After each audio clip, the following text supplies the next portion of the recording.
ఇటు హోరు గాలి అని తెలుసు, అటు వరద పొంగు అని తెలుసు. హోరు గాలిలో వరద పొంగులో సాగలేనని తెలుసు.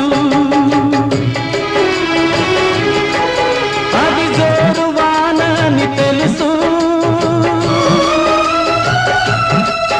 ఇది నీటి సుడులని తెలుసు. అది జోరు వాన అని తెలుసు, ఇవి నీటి సుడులని తెలుసు. జోరు వానలో నీటి సుడులలో మునగ తప్పదని తెలుసు. అయినా పడవ ప్రయాణం